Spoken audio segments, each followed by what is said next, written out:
안녕하세요. 리서치 4팀 양윤정입니다. 세미나 발표 기업은 두산 테스나이며 기업 정보는 다음과 같습니다. 세미나의 순서는 다음과 같은 차례로 이루어지며 먼저 산업 분석입니다. 현재 온디바이스 AI, 온센스 AI 등 AI 기술의 발달로 AI 시장이 빠르게 성장 중이며 로봇, 모빌리티, IT 서비스 등 다양한 분야에서 기존 제품보다 높은 성능의 반도체가 요구되고 있습니다. 이에 따라 반도체를 설계하고 생산하는 업체들의 수혜가 전망되고 있습니다. 반도체 산업은 크게 다음과 같은 업종들로 구성되며 이중 동사는 오사트 업체에 속해 있습니다.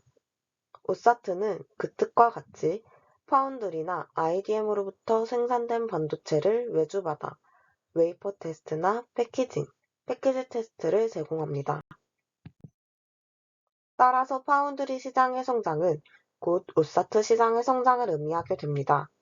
자율주행, IoT, 5G, 온디바이스 AI 확대에 따라 시스템 반도체 시장이 커지면서 오사트 시장의 성장 역시 전망되고 있습니다. 우리나라의 오사트 시장을 좀 더 살펴보면 우리나라의 경우 반도체 시장이 메모리 시장 위주로 성장해왔기 때문에 소품종 대량 생산으로 후공정까지 자체 인하우스에서 수행되는 경우가 많았습니다. 따라서 다른 나라들에 비해 시스템 반도체의 후공정 생태계가 크게 발달하기 어려운 환경이었습니다. 하지만 최근 후공정 밸류체인의 중요성이 점점 강조됨에 따라 앞으로 더 큰 성장 가능성이 존재한다고 판단합니다. 그중 이번에 주목할 것은 테스트 공정입니다. 테스트 공정은 크게 웨이퍼 테스트와 패키지 테스트로 나누어집니다. 테스트 과정을 통해 단순히 불량품이 고객에게 나가지 않게 하는 것은 물론 테스트 과정을 통해 확보한 데이터를 기반으로 수율 분석이나 불량 원인 분석에 대해 피드백을 실시하고 이를 기반으로 팹립스 업체나 종합 반도체 제조사는 수율 개선이나 양산 리스크를 최소화하여 제품의 안정성을 도모합니다. 그리고 이 시점에서 혹자는 웨이퍼 테스트와 패키지 테스트는 중복이 아닌가 하는 의문이 드실 수도 있을 것 같습니다. 웨이퍼 테스트의 주목적 중 하나는 바로 패키지 공정의 효율을 높이기 위함입니다. 웨이퍼 테스트를 하지 않는다면 불량인 칩에 대해서도 패키지 공정을 진행해야 합니다. 따라서 웨이퍼 테스트를 통해서 불량 칩을 걸러내고 정상 칩만 패키지 공정을 진행하면 훨씬 더 효율이 높은 공정을 이룰 수 있게 됩니다. 특히 칩이 적층되고 복잡해질수록 웨이퍼 테스트가 더 효율적으로 공정 진행을 가능하게 합니다. 따라서 그 중요성은 계속 증가하고 있습니다. 시스템 반도체의 경우 다양한 종류의 제품에 대응이 가능한 테스트 장비의 구축과 이를 운용할 수 있는 엔지니어를 확보하고 운용하는 노하우가 중요해 단순히 장비를 구축하는 것 외에도 많은 진입 장벽이 있는 업종입니다. 이를 가장 잘 수행하고 있는 업체가 바로 두산 테스나입니다. 동사는 반도체 테스트 관련 종합 솔루션을 제공합니다. 웨이퍼 테스트와 패키지 테스트 모두 솔루션을 제공하고 있지만 주요 매출은 약 90% 이상이 웨이퍼 테스트에서 발생 중이며 동사는 현재 국내 웨이퍼 테스트 시장 점유율 1위 기업에 해당합니다. 주요 테스트 제품은 시스템 반도체로 스마트폰의 다양한 기능을 하나의 칩에 구현한 어플리케이션 프로세서 AP와 무선 통신칩 RP를 특정 지을 수 있는 회로들로 설계되는 시스템 온칩 SoC, 전기 신호로 바꾸는 카메라 이미지 센서 CIS 등이 있습니다. 특히 CIS 테스트는 동종 기업 중 가장 최상위권의 경쟁력을 갖추고 있습니다. 현재 동사는 테스트 분야에서 선도적인 입지를 확고히 하고 테스트 후 웨이퍼 가공 및 반도체를 조립하는 패키징 기술까지 확보해 한국을 대표하는 반도체 후공정 종합 솔루션 전문 기업을 목표로 하고 있습니다. 장비나 소재 기업이 아니기 때문에 장비를 매입하고 인프라 구축에 필요한 기술들과 시스템을 개발해 보다 효과적인 테스트 솔루션을 고객사에게 제공하고 있습니다. 동사의 매출은 계속 우상향 중이며 시스템 반도체의 특성상 업황을 덜 타기는 하지만 그럼에도 꾸준한 상승세를 보이고 있는 것이 고무적이라고 판단합니다. 다만 지속적인 캐펙스 증가로 수익성 지표는 하락 추이를 보이고 있습니다. 하지만 계속적인 수익성 악화로 이어지지는 않을 것이라고 판단합니다. 그 이유는 곧 시장 확대를 대비한 선제적인 대응 투자라고 판단을 하며 시장이 점차 성장됨에 따라 예년의 수익성을 회복할 수 있을 것이라고 생각합니다. 또한 이런 공격적인 투자의 배경에는 주 고객사인 삼성전자의 요청이라는 이야기가 있습니다. 그리고 지속적인 투자로 인해 동사의 생산 능력은 크게 늘어났지만 그만큼 가동률이 감소하지는 않았습니다. 즉, 기업은 현재 투자하고 있는 만큼 계속 생산하고 이익을 벌어들이고 있다고 보여집니다. 동사의 영업현금 흐름은 계속 우상향 중입니다. 동사의 경우 따로 재고자산이 없기 때문에 유동비율과 당좌 비율은 똑같이 나타나며 지속적인 투자로 인해 재무 안정성이 다소 좋지는 않으나 23년 다시 회복하는 모습을 확인할 수 있습니다. 다음은 투자 포인트입니다.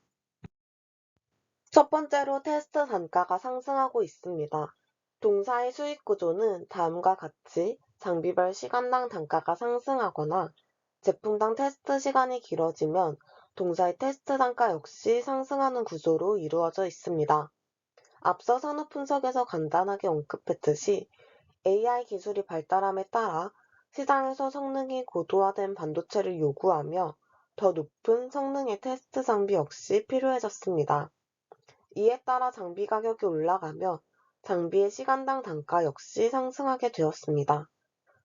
또한 고성능화된 반도체일수록 더 정밀한 테스트를 요구하고 있기 때문에 소요시간이 증가하며 결국 테스트 단가는 상승할 수밖에 없는 상황입니다. 이에 따라 동사의 매출 상승 역시 전망됩니다. 다음으로는 갤럭시 S24의 순항입니다.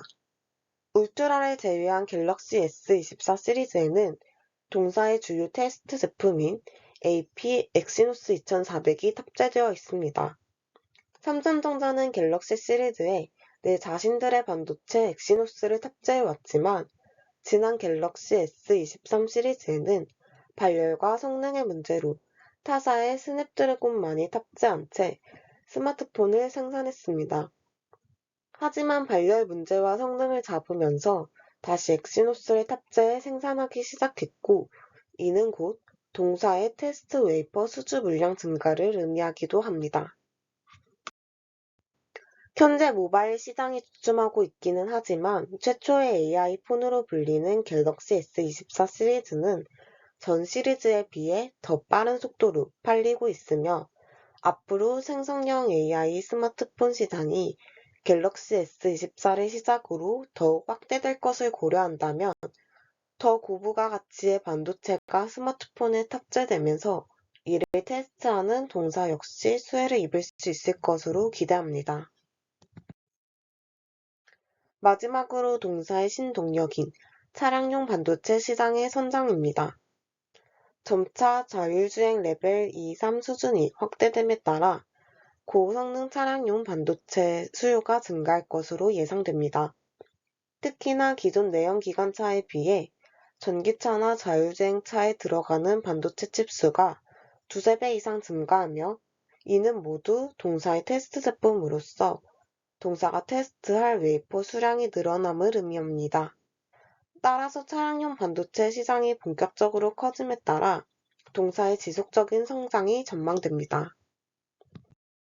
실제로 동사의 고객사인 삼성전자는 자율주행 빅3 회사인 테슬라, 모빌아이, 암브렐라와 국내 현대 자동차 등을 고객사로 현재 확보해 차량용 반도체를 공급하기로 한 상황이며 동사 역시 해당 수주 물량을 받아 테스트함으로써 매출이 점차 늘어나고 있습니다.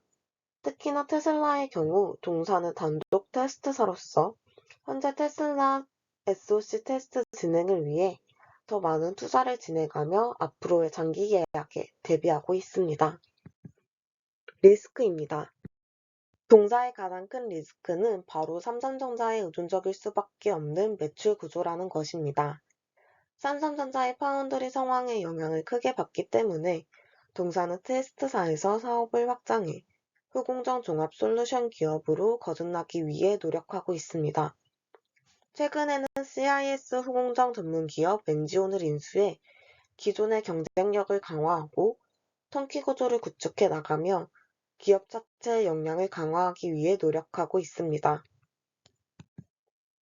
마지막으로 밸류에이션입니다. 동사의 매출액은 크게 웨이퍼 테스트에서 SOC와 CIS, 기타, 그리고 패키지 테스트로 구분하여 각각의 매출을 비교적 보수적으로 구해주었습니다. 기본적인 접근은 Q와 P를 구해 매출액을 추정하고 둘 다 구하기 어려울 시 시장 성장률이나 고객사 확보 등의 사항 등을 반영해 매출을 산정했습니다. 다음과 같은 가정하에 전반적인 매출을 구해주었으며 AP 매출액의 경우 구체적인 계산은 부록을 참고해 주시면 감사하겠습니다.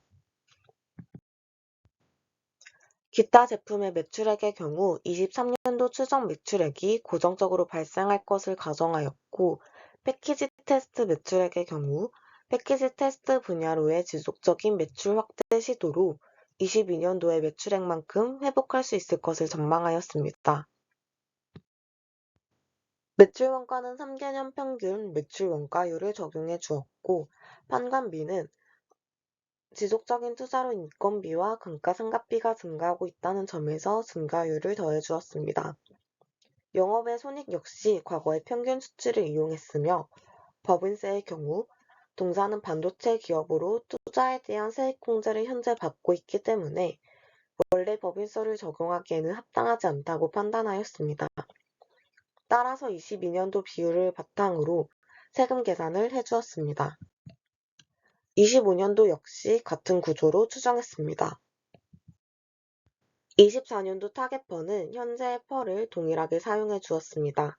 그 이유는 고도화되는 반도체 시장에서 테스트의 중요성은 증가하고 있으며 그중 동사는 국내 다른 기업들에 비해 가장 큰 규모의 생산 능력과 수익성을 가진 테스트하우스입니다. 시장이 성장하는 만큼 동사의 매출 역시 증가할 수밖에 없기 때문에 현재의 퍼가 적정하다고 판단을 하였습니다. 25년도 역시 동일한 퍼 16을 사용해 주었는데요. 그 이유는 성장성이 계속 지속적이라고 판단을 해 별도의 할인 없이 동일 퍼를 설정해 주었습니다.